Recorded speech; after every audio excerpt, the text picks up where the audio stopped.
karakter itu yang memilih pemainnya. Jadi kalau misal tidak semua film itu peran utamanya good looking.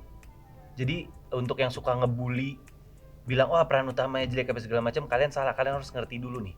Karena seperti tadi gue bilang, karakter itu yang nyari pemainnya. Jadi nggak bisa dipaksain. Lebih ke jodoh-jodohan sih Lebih ya. ke jodoh-jodohan. Lebih Rezeki-rezeki jadi kalau ya. memang karakternya itu cocok dimainin sama Eric ya udah, emang Eric jadi udah. Jadi kalian nggak bisa, dan kalian jangan ngebully peran utamanya, apalagi nyerang-nyerang fisik dan keluarga gitu loh. Kalian harus mengerti hal itu dulu sebelum kalian ngebully.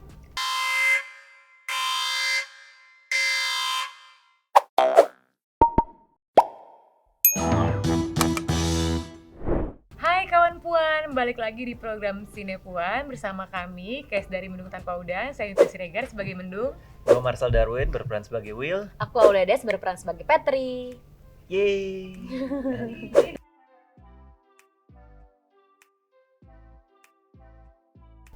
Itu kayaknya berdasarkan dari lagunya sih, karena kan emang film ini kan berangkatnya dari sebuah lagu yang memang sudah viral, akhirnya dikembangkan ceritanya jadi lebih luas jadi sebuah film kan.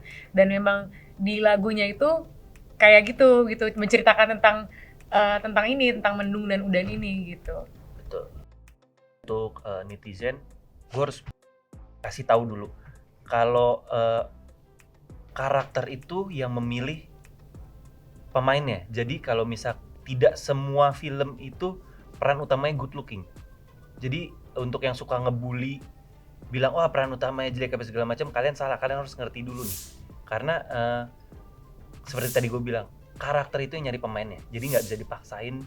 Lebih ke jodoh-jodohan sih Lebih ya. ke jodoh-jodohan. Lebih jadi Rezeki-rezeki kalau ya. memang karakternya itu cocok dimainin sama Eric ya udah, emang Eric jadi udah. Jadi kalian nggak bisa, dan kalian jangan ngebully peran utamanya, apalagi nyerang-nyerang fisik dan keluarga gitu loh. Kalian harus mengerti hal itu dulu sebelum kalian ngebully.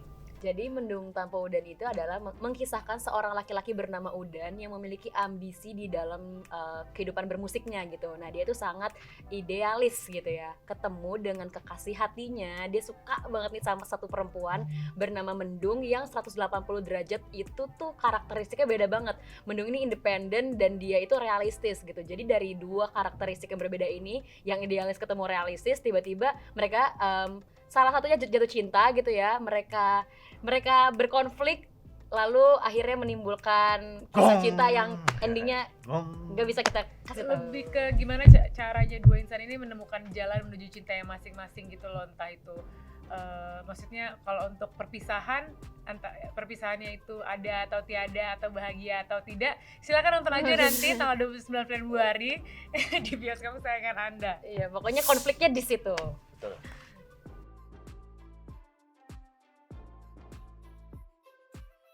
Aku Petri berperan sebagai sahabatnya Mendung. SpongeBob.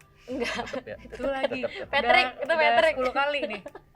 Jadi dia adalah seorang sahabat yang listener, jadi good listener, sangat peduli banget sama kehidupan sahabatnya gitu ya. Jadi dan suka ngasih advice juga atau saran-saran dari kehidupannya. Nah, aku juga pun ngerasa kayak gitu di kehidupan nyataku. Aku deket banget sama sahabat-sahabatku dan aku juga lumayan yang sering ngobrol yang heart to heart dan lumayan ngasih advice dan jadi teman curhat dan teman yang discuss gitu. Jadi itu sih kali ya kemiripan aku sama Patrick. Petri ya, bukan Patrick. Kok. Pak Will? Kalau gua hampir rata-rata sama, cuma bedanya gua lebih pecicilan aja sih. Will tuh lebih karismatik ya. Sisa gua tukang bercanda begini ditambahin karismatik tuh jadinya motor metik. Pasti ya, jelas. Kalau Mendung lumayan ada kemiripan sih, dia lebih bisa dengerin logikanya gitu. Jadi kayak kalau misalnya hatinya ngomong apa bisa diam dulu ya gitu. Aku pakai logika dulu nih. Itu ada kemiripannya sama aku. Terus ambisiusnya juga 11-12. Itu sih paling kemiripannya.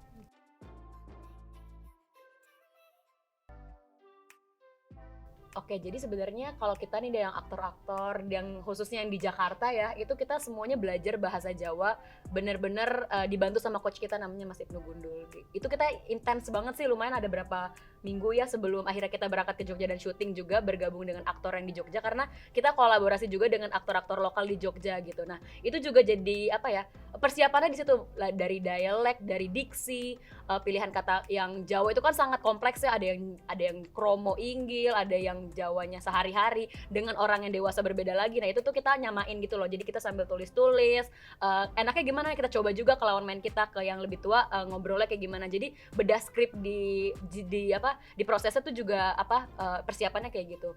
Iya, ternyata emang semuanya kita semua challenge-nya tuh di bahasa sih. Mungkin Will karena dari Jakarta kan, biasanya Will tuh di Jakarta harus jadi ngurangin cengangas-cengengesannya Iya, dari iya. diri gua, dan harus lebih banyak senyum, harus lebih banyak berwibawa.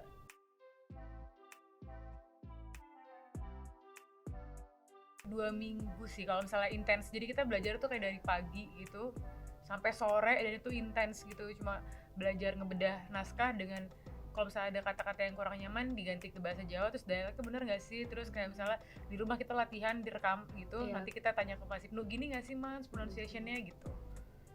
Pokoknya fokus banget di bahasa karena kan itu emang mereka tinggal di sana kan gitu, jadi kita berusaha semaksimal mungkin menjadi orang Jogja dengan pelafalan seperti dialek orang Jogja gitu.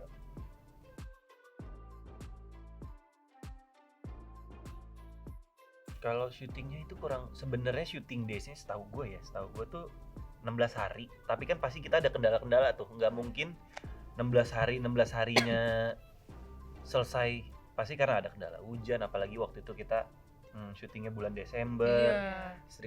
sering banget hujan. Nah kalau udah sekali hujan lama, jadi kayak banyak waktu kebuang, banyak Pending scene yang scene, ke-pending.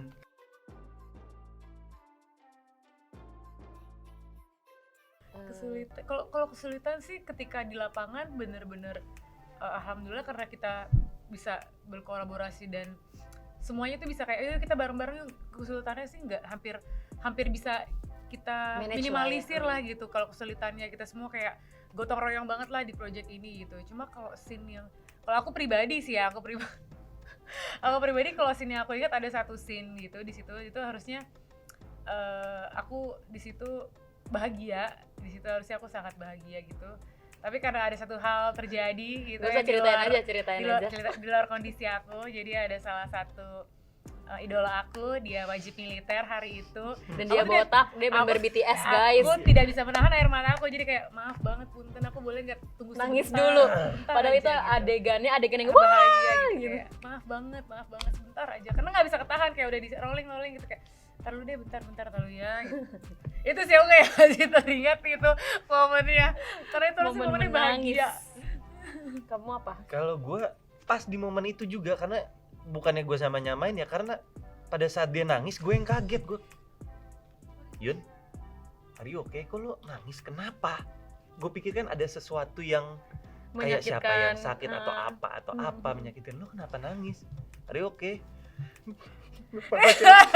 Kena Nggak segitunya juga. Kenapa? Ini si idola gue jongkok, siapa? Jin. Marah. Jangan salah. Iya maaf, gue kan nggak tahu. Jadi karena wajib militer dan kepalanya botak. Terus kayak dia bener-bener yang ya ampun bener-bener Gue kayak- nangis. Oke. Itu natural. Gue yang Natural, ya. tadinya gue yang Prihatin. prihatin. Iya. Nita. Yang bikin kita seru adalah waktu proses syuting kita itu barengan sama Piala Dunia. Nah di situ tuh kita tiap malam nobar bareng. Padahal Betul. besok pagi kita syuting lagi. Nah itu momen bonding sih menurut aku. Jadi kan kalau syuting kan kadang kita nggak satu scene gitu kan, kadang mencak-mencak gitu kan, beda callingan atau apa. Nah tapi kalau misalnya pas malam tuh kita nongkrong bareng terus nonton Piala Dunia bareng. Besokannya kayak hari ini siapa lawan siapa gitu. Itu tuh yang bikin kita kayak wah ambisius banget nih, challenging banget besok syuting lagi. Tapi kita pilih gitu tim favorit kita mana. Itu paling yang aku ingat juga sih.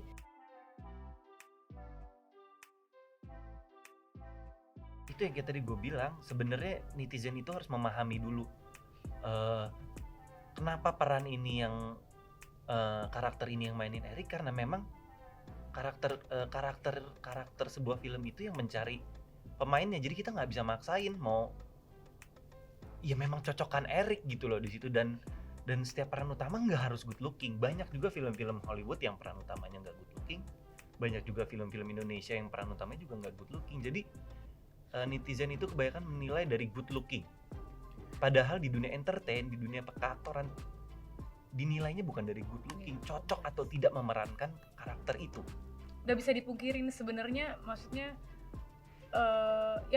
kita sih pengennya tidak gitu, tapi ternyata kan realitanya ada memang beauty privilege itu. Tapi di sini kayak aku pengennya lebih ngasih ke pengertian aja gitu, ke yuk lebih open minded, yuk lebih value seseorang tuh nggak cuma dari tampilannya kok gitu. Value seseorang tuh bisa kita temuin di banyak hal, jadi jangan cuma dari situ aja dilihatnya gitu. Yuk lebih bisa membuka diri untuk menerima value orang dari sisi lainnya gitu sih menurut aku. Dan buat netizen yang bilang ini marketing, menurut aku stop ya, ini bukan marketing, justru ini kalian tuh harus hati-hati banget dalam berkomentar gitu ya, karena banyak hati yang terluka dari ketikan kalian gitu. Jadi be wise, pakai sosial media itu dengan bijak gitu, dan kita tuh justru mau dikenal dengan karya kita, bukan karena sensasi atau karena ABCDE yang kurang patut ya buat disampaikan. Jadi kita mau mengajak penonton untuk nonton film ini karena memang filmnya bagus, dan ini memang karya kita yang kita tumpahkan dengan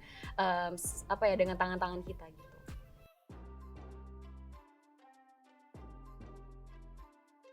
Kalau gue 100, wah, iya Tolong. maksud gue ya, karena ya kita harus, kenapa gue bilang 10 dari 10 atau 100 dari 100, karena ya itu karya gue, menurut gue, dan gue harus appreciate itu. Kerja gue ya. Kalau kalian nanya dari pendapat gue kan seperti itu, cuma kan gue tidak tahu pendapat orang yang setelah menonton seperti apa. Cuma karena itu karya gue, karya Yunita dan yang lain-lain, kita susah payah, kita benar-benar intuit ke film ini, kita sampai reading, perjuangan kita yang menurut kita ya, kalau gue sih menurut gue 10 dari 10, karena kan gue menilai perjuangan gue sampai di mana. Tapi kan balik lagi, kalau penonton menilainya kan beda lagi. Kalau dari aku kenapa harus nonton, jadi menurut aku kan film Mendung Tanpa Udan ini sudah banyak lebih dikenal dari lagunya, yang dari lagunya pun orang sudah tahu nih jalan ceritanya mau kemana gitu.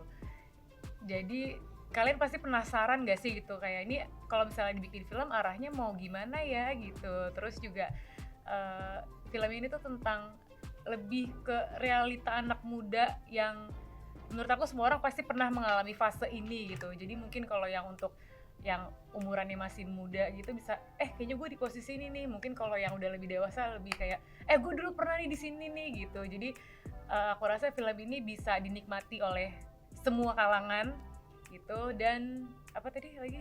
Rate-nya menurut aku sama Marcel, karena kita mengerjakan ini sepenuh hati. Aku juga rating dari aku 10/10.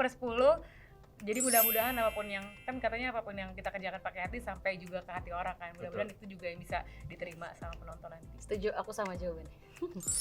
Hai kawan Puan, terima kasih udah nonton konten kita dan udah ngobrol-ngobrol bareng sama kita. Jangan lupa untuk terus pantengin konten-konten menarik dan video-video menarik lainnya di channelnya Para Puan. Dan jangan lupa saksikan film Mendung Tanpa Udan tanggal 29 Februari hanya di bioskop kesayangan kawan Puan semua. Yeay.